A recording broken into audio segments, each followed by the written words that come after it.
제가 요한계시록을 묵상하면 묵상할수록 그 형식적으로나 내용적으로 너무 수려하고 아름답다는 생각을 지울 길이 없습니다. 이렇게 말씀이 참 구조적으로 너무 잘 짜 있어서 사실 일부러 외우려고 하지 않아도 암기하려고 하지 않아도 요한계시록은 너무 구조적으로 잘 이렇게 흐름이 되어 있는 말씀입니다. 그래서 요한계시록의 흐름을 생각하다 보면 어떤 말씀이 어떤 방향으로 흘러가고 있다는 것도 알게 되고요. 또 그 말씀이 자연스럽게 흘러가고 있는 그런 순서들을 우리가 머릿속에 이렇게 그려볼 수 있습니다. 오늘 20장의 말씀을 보기 이전에 저희가 앞에 어떤 말씀이 있었는가를 간략하게 말씀을 드리면 1장에서는 요한이 반모섬에서 놀라운 계시의 말씀을 받게 됩니다. 거기에서 주님께서는 나는 알파와 오메가라고 말씀하십니다. 처음이자 마지막이란 뜻이죠. 우리의 생의 모든 것을 주관하시는 그분에게 우리의 모든 주권과 소망과 구원이 그분에게 있다는 말씀이 담겨져 있습니다. 그리고 그분은 당신을 이제도 계시고 전에도 계셨고 장차 오시는 분으로 소개하고 있습니다. 우리에게 찾아오시고 다가오시는 그분을 말씀하시는 내용이 1장에 소개가 되어 있었고요. 2장과 3장에서는 편지 형식을 빌어서 소아시아에 있는 7개 교회, 에베소, 서머나, 버가모, 두아디라, 사데, 빌라델비아, 라오디게아 교회에게 가장 적합한 모습으로 주님이 나타나셔서 말씀하시는 내용이 2장과 3장에 나옵니다. 거기에 가장 핵심적인 부분은 뭘까요? 이기는 자에게는 이 말씀이 있습니다. 즉 우리가 승리해야 한다, 이겨야 된다 이렇게 말씀하시는데 거듭 저희가 살펴본 것처럼 그 승리와 이김이라고 하는 것은 세상을 전복하거나 타도하거나 굴복시키는 그와 같은 승리와 이김이 아니라 그리스도의 승리, 십자가의 길이라고 하는 것을 말씀드렸습니다. 그래서 우리가 이긴다는 건 뭘까요? 주님의 길을 끝까지 걸어가는 성도의 믿음을 견지하는 것이야말로 성도의 가장 큰 승리이자 이김이라고 하는 것을 말씀드렸습니다.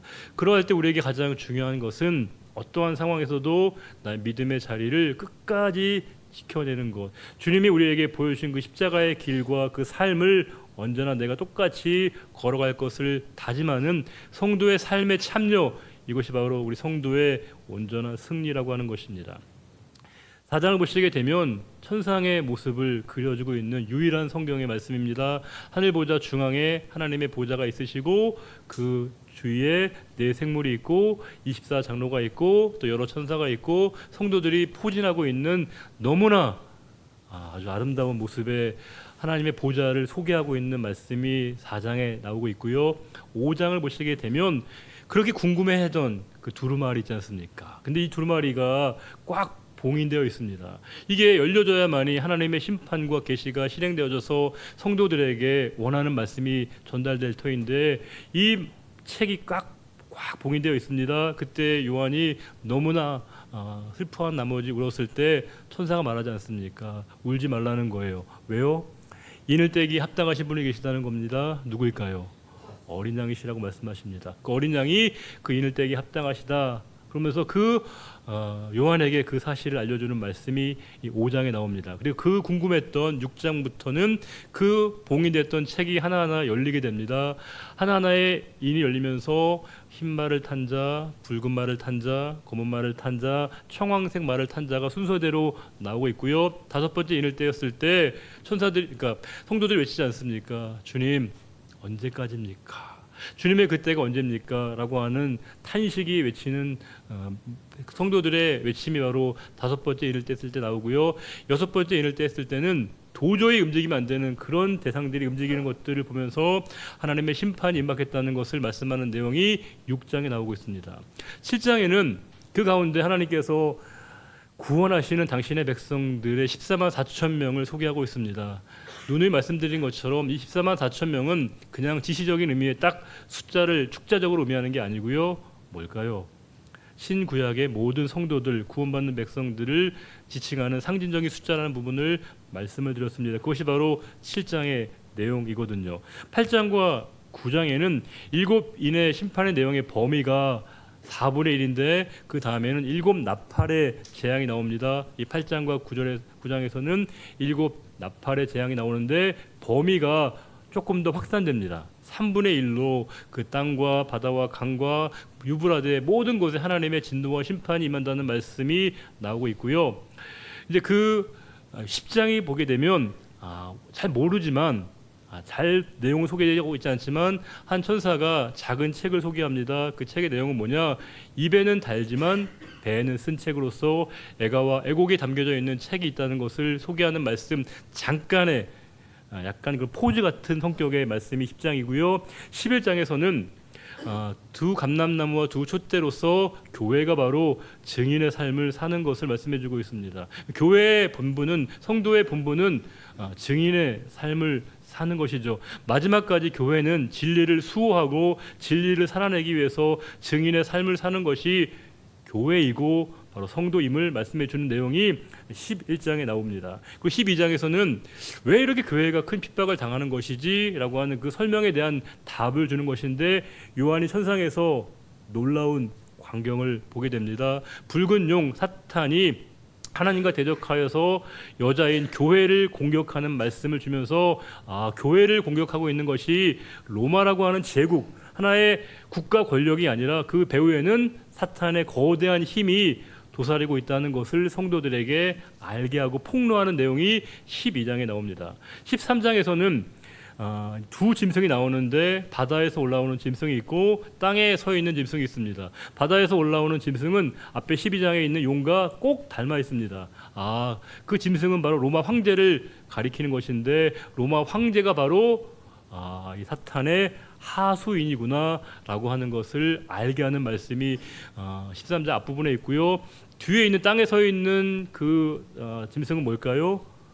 황제 예배를 독려하는 제사장들과 그런 선지자들을 가리키는 말씀입니다. 이 13장의 내용이고요. 14장에서는 다시 한번 14만 4천 명의 구원받는 백성들, 끝까지 믿음을 견제한 성도들이 부르는 노래가 나오고 있고요. 바로 이어서 15장에서는 그 유명한 모세의 노래, 어린 양의 노래로서 구원받는 성도들이 구원받는 그 감격과 은혜를 고백하는 천상에서의 노래를 고백하는 말씀이 15장에 나옵니다. 그리고 16장에서는 마지막 심판이라고 할 수 있는 일곱 인, 일곱 나팔, 마지막 일곱 대접으로 모든 곳에 하나님의 진노가 임한다는 말씀을 16장에 주고 있습니다. 17장에서는 그 모든 재앙이 구체적으로 실행되어져서 음료로 표현되고 있는 로마, 여기서 음료는 바로 로마를 가리키는 것인데, 그 음료가 망한다, 로마가 패망한다라고 하는 말씀을 주고 있고요. 18장에서는 그 로마의 한 번 더 멸망을 확인짓기 위해서 바벨론의 멸망을 얘기하고 있습니다. 그 바벨론이 멸망해서 사방으로 세 갈래로 찢겨진다, 갈라진다라고 얘기해서 이 로마의 멸망이 곧 임박했다라고 하는 것을 말씀하는 부분이 18장까지 말씀이고요. 그 모든 것이 다 끝납니다. 모든 것이 끝나면 뭐가 필요합니까? 잔치를 해야 되거든요. 그래서 19장에 뭐가 있을까요? 어린 양의 혼인잔치의 말씀이 19장에 있습니다. 그리고 오늘 읽었던 20장의 말씀은 그 유명한 천년왕국입니다. 천년왕국을 핵심으로 얘기하게 되면 그리스도와 더불어 성도들이 천년 동안 이 땅에서 왕노릇한다, 그리스도와 더불어 통치한다, 다스린다라고 하는 것을 말씀하고 있는 것이 천년왕국의 핵심입니다. 그런데 이 천년왕국에 대해서 각기 다른 세 가지의 중요한 입장과 해설이 있습니다. 뭐냐면 가장 중요한 건 그리스도의 재림을 기준으로 하는 것입니다. 천년왕국 이전에 그리스도의 재림이 먼저 있다라고 하면 그것을 우리가 전천년설 이렇게 부릅니다. 그리고 그 재림이 천년왕국 뒤에 있다, 뭘까요? 후천년설이라고 부릅니다. 한국 교회의 다수의 입장은 사실은 전천년설이라고 할 수 있습니다. 전천년설은 이런 겁니다. 그리스도께 먼저께서 재림하신 이후에 성도들이 그리스도와 더불어 천년 동안 왕노릇한 다음에 잠시 무적행에서 사탄이 노임을 얻게 되고 궁극적인 마지막 최후의 일전을 벌이고 난 다음에 그리스도의 최후의 승리, 새 하늘과 새 땅이 임한다는 것을 이렇게 주장하는 분들이 바로 전천년설입니다. 그래서 한국 교회 어쩌면 많은 분들이 전천년설을 목사님들과 신학자들이 주장하고 있습니다. 근데 저는 전천년설과 후천년설 중에서 어느 입장도 아니고요, 무천년설을 지지하는 편입니다. 왜냐하면 요한계시록에서의 숫자라고 하는 것이 일관되게 어떤 지시적인 숫자가 아니라 상징성을 내포하고 있다고 할 때 천년왕국이 문자 그대로 임하는 천년의 기간이 아니라 그리스도의 완전한 승리에 우리 성도가 동참한다는 것을 표현하는 말씀으로 이해하는 것이 마땅하다라고 말씀드리고 싶습니다. 뭐 어떠한 견해이든 열려있는 해설로 볼 때 보다 더 중요한 건 그리스도의 최후의 궁극적인 승리를 요한이 선포하고 있다는 사실입니다. 그런데 이게 당시의 성도들에게는 불가능한 것처럼 보이는 일이었습니다. 이게 도저히 그런 일이 가능해? 그럴 수 있어? 라고 하는 질문을 자연스럽게 갖게 합니다. 이 말씀이 너무나 비현실적이고요, 초현실적인 것처럼 느껴집니다. 왜요? 지금 로마가 멸망한다는 것은 언감생신, 상상할 수조차 없는 겁니다. 로마는 너무나 건재합니다. 영원할 것처럼 보이는 그 로마가 패망하고 너무나 눌려있는 우리 성도들이 그리스도와 더불어 승리한다는 그 말씀은 위로가 되긴 하지만 너무나 그들에게는 현실감 없는, 현장감 없는 말씀처럼 성도들에게 다가오는 내용이었습니다. 생각해 보시게 되면 제가 요한계시록을 소개할 때 요한계시록의 주제를 말씀드렸습니다. 여러분 기억나세요? 요한계시록의 주제가, 사실 제가 하나의 주제를 말씀드리지 않고요, 두 가지를 말씀드렸는데 살짝 앞에 내용은 좀 강조했고 뒤의 내용은 약간 제가 조금 이제 덜 강조점을 했는데, 요한계시록의 주제가 뭐예요? 위로라는 거 다 아시지 않습니까? 근데 제가 위로만 말씀드리지 않았고요, 위로와 소망이라고 말씀을 드렸습니다. 요한계시록의 핵심 주제는 바로 위로와 소망입니다. 박해받고 있고 눌려있던 성도들에게 향하시는 주님의 모습, 그것이 바로 위로인데, 이 위로는 소망과 분리되지 않습니다. 즉 위로와 소망은 같은 겁니다. 성도들이 위로를 받을 수 있었던 그 이유는 뭐냐? 주님이 그들에게 영원한 산 소망이 되시기에 그 주님이 그들에게 위로가 되고요, 소망이 되었던 것입니다.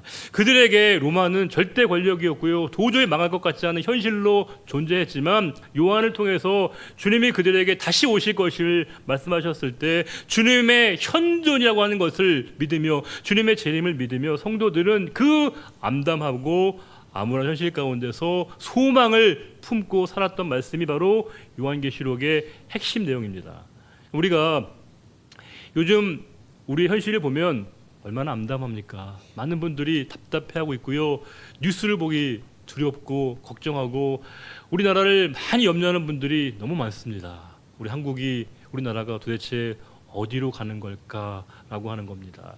계엄령이 선포되고 탄핵 정국이 되면서 많은 분들이 걱정하고 있습니다. 과연 이 대한민국이 안정을 찾을 수 있는가 두려워하고요, 걱정하는 분들이 아주 많습니다. 저도 물론 그러합니다. 왜냐하면 경제가 너무 우려스러운 수준을 넘어서고 있다는 거예요. 실물 경제가 어렵다는 얘기는 뭐 익히 들어왔고요, 거시 경제, 미시 경제 다 어렵습니다. 이제 미국과의 통상 압력이 더 심해질 것을 우리가 우려하고 있고요, 대외 신인도도 굉장히 추락해서 과연 우리가 어떻게 될 것이냐, 이제 우리가 올해보다도 내년이 더 힘들고 어려울 것이다라고 걱정하는 분들이 아주 많습니다. 과연 어떻게 되는 것이지, 과연 이 나라가 어떻게 되는 것이지, 많은 분들이 염려하고 있고요, 걱정하고 있고, 저 역시도 기도하면서 그런 걱정과 우려와 염려를 하는 것 분명합니다. 도대체 이 상황은 어떻게 정리되고 어떻게 해결되는 걸까라고 하는 걱정과 염려를 하고 있습니다. 그럴 때 저는 언제나 역사를 반추하게 됩니다. 왜냐하면 우리가 과거를 본다는 것은, 역사는 미래를 예측할 수 있는 굉장히 중요한 키가 되기 때문에 저는 다시 한번 우리나라 역사를 한번 말씀을 준비하면서 생각해 보게 되었습니다. 뭐 긴 역사가 아니라 짧은 우리 20세기 역사를 보면 나름대로의 해법과 길이 보이지 않을까 생각이 들었습니다. 생각해 보시게 되면 일제의 그 엄혹한 지배, 우리가 국권 강탈이라고 하는 그 현실이 얼마나 많은 분들에게 아픔과 고통을 안겨주었습니까? 가장 큰 고통은 뭐냐면, 과연 그 시기에 우리가 독립과 우리가 해방을 얻을 수 있을까라고 하는 것이었습니다. 과연 우리가 일제로부터 독립하는 게 이게 가당키나 한 일인가? 과연 우리가 독립국가가 될 수 있을 것인가? 라고 하는 걱정과 불안은 모두가 다 갖고 있었습니다. 혹시 얌살이라고 하는 영화를 보셨나 모르겠습니다. 거기에 이제 그 배신자로 나오는 이정재 씨가 이제 독립군들을 배신하게 되고 국가를 배신하는 모습을 보이게 되는데, 마지막에 그를 처단할 때 그 이정재 씨가 왜 당신은, 왜 너는 그렇게 배신자가 됐냐? 왜 배신했냐?라고 물었을 때 한마디 유명한 대사랍니다. 몰랐으니까 그랬다는 거예요. 우리가 해방될 줄을 몰랐다고 얘기합니다. 그게 사실이죠. 그게 맞는 말일 겁니다.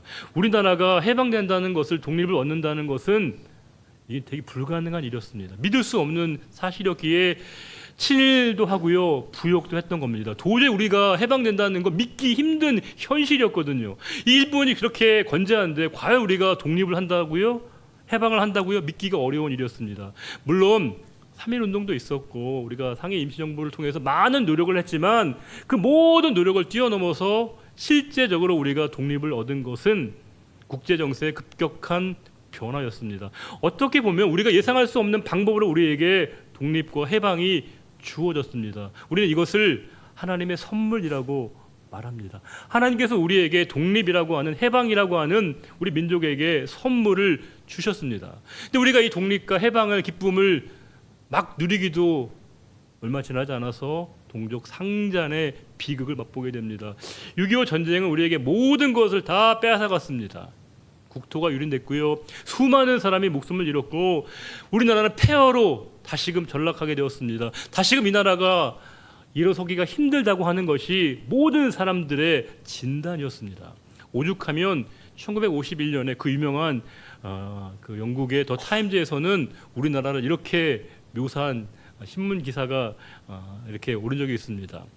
War and Peace in Korea라고 해서 한국의 전쟁과 평화라고 하는 그 기사 가운데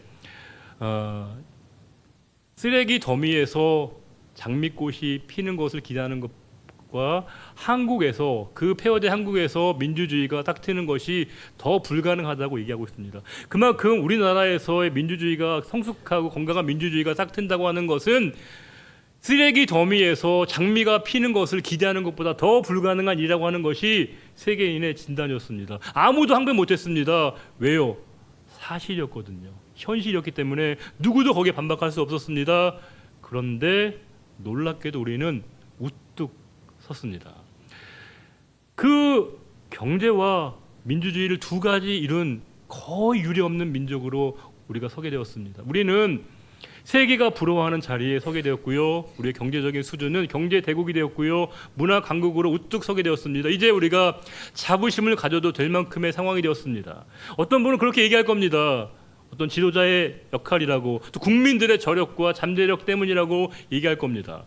그 지도자가 있다고 한다면 그 지도자 누가 보낸 겁니까? 누가 세운 겁니까? 우리에게 잠재력과 저력을 얘기한다면 우리 국민에게 있는 잠재력과 저력은 누가 심어주신 겁니까? 누가 세워주신 겁니까? 그 하나님의 도우심 가운데 이 나라가 우뚝 섰는데 1997년에 IMF가 다가왔습니다. 정말 모든 게 다 우리가 경제 위기가 사회 전반에 위축시게 만들었고요, 우리가 희망을 보기가 어려운 상황이었습니다. 이 IMF 체제에서 과연 우리가 자유해질 수 있는가라고 하는 걱정을 했지만 금도 팔고 모든 백성들이 힘을 모아서 이 국난을 잘 극복했습니다. 이제 우리에게 안정된 나라가 된 것 같습니다. 문화적으로도 우리가 강국이 되었고요, K-팝이 세계를 호령하고 있습니다. 오죽하면 예전에는 우리가 아파트를 아파트로 불렀다가 중학교 올라가니까 어파트먼트라고 불러야 된다고, 그렇게 우리가 열심히 교정했는데 지금은 전 세계인들이 아파트라고 부를 만큼 우리나라 위상이 완전히 달라지게 되었습니다. 그런데 갑자기 우리는 미증유의 코로나라고 하는 사태를 맞게 되었습니다. 과연 코로나는 극복될 수 있는 건가? 우리가 그 시기를 벗어날 수 있는 건가라는 생각을 했지만 어느덧 그 시간이 지났고 이렇게 모여서 함께 예배하고 있고요, 또 우리가 새로운 시대에 대한 희망과 기대를 갖고 있습니다. 저는 이 상황을 보면서 많은 생각을 하게 되었습니다. 왜냐하면 이 역사를 통해 보게 되면 하나님의 시선이 이 땅 가운데 머무르고 있다는 분명한 증거가 된다는 사실입니다. 우리에게 현실은 너무 암담하고 있고요, 걱정도 되고 많이 우리가 불안합니다. 우리는 그렇게 얘기합니다. 목사님, 올해보다도 1년 뒤가 더 걱정이라고, 한 달 뒤가 더 걱정이라고 많은 얘기를 합니다. 하지만 우리 이 고민은 1세기 성도들의 입장에서는 사치스러운 겁니다. 왜냐하면 그들에게는 내일은 없는 것이었습니다. 1년은 없는 것이었습니다. 1년 뒤는 그들에게 존재하지 않는 시간이었습니다. 그들에게는 지금밖에 없었습니다. 오늘밖에 없었습니다. 그러나 그들에게는 생명이 좌우되어지는 그 생사의 위기 가운데 있었는데 그 우리보다 훨씬 두려운 상황 가운데 성도들이 그 상황 가운데 버텨내고 이겨냈던 가장 큰 이유는 주님에 대한 소망이었습니다. 주님에 대한 소망이 그들에게 있었기에 언제나 우리와 함께 계시다는 그분에 대한 분명한 믿음을 그들이 가지고 있었기에 그 어떤 상황에도 그들이 눌리지 않고 마지막까지 자신의 자리를 지켜냈을 때 로마가 멸망당한다는 건 상상할 수 없었지만 로마는 역사의 뒤안길로 사라졌습니다. 그러나 믿음을 지켰던 성도들은 지금도 교회와 함께 그리스도와 더불어 궁극적인 승리를 우리들에게 보여주고 있습니다. 저는 애국가를 부를 때마다 이게 우리에게 애국가가 국가가 아니라 찬송가처럼 느껴질 때가 많습니다. 하나님이 보호하사 우리나라 만세입니다. 우리는 하나님의 시선이 이 땅 가운데 머무르고 있다는 분명한 믿음을 갖습니다. 하나님이요 우리를 사랑하시기에 우리는 소망을 갖는 것입니다. 하나님 이 땅을 버리시지 않으신다는 분명한 믿음을 갖고 있기에 우리는 그 사실로 말미암아 소망을 갖는 것입니다. 우리의 소망의 이유는 언제나 그리스도이십니다. 주님이 함께 계시면 언제나 우리는 소망을 말할 수 있는 겁니다. 제가 말씀을 준비하면서 불현듯 찬송가 91장이 많이 떠오르게 됐습니다. 91장 보면요 가사가 이렇게 되어 있습니다. 슬픈 마음 있는 사람 주 예수 이름 믿으면 영원토록 변함없는 기쁜 마음 얻으리 라고 되어 있으면서 후렴구가 아주 압권입니다. 예수의 이름 뭐예요? 세상의 소망이요. 예수의 이름은 천국의 기쁨이라는 것입니다. 그분에게 소망이 있다는 사실입니다. 그분을 통해서 우리는 소망을 말하게 됩니다. 성도들이 1세기 성도들이 현실 때문에 눈앞에 보이는 상황 때문에 그들이 소망을 갖고요 기대감을 가졌던 게 아닙니다. 그건 근거 없는 낙관주의입니다.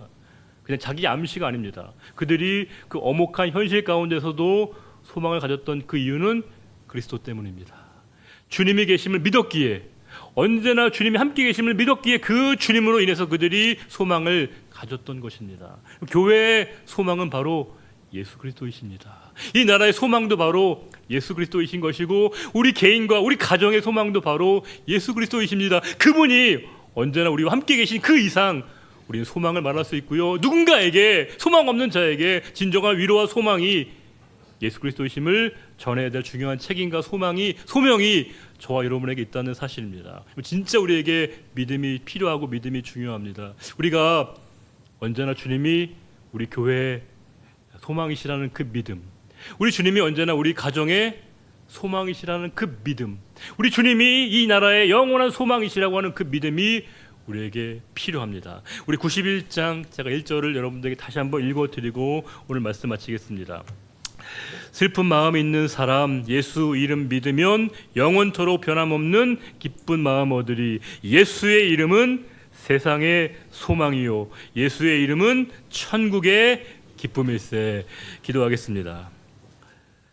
주님, 우리에게 영원한 산 소망이 되어 주셔서 감사합니다.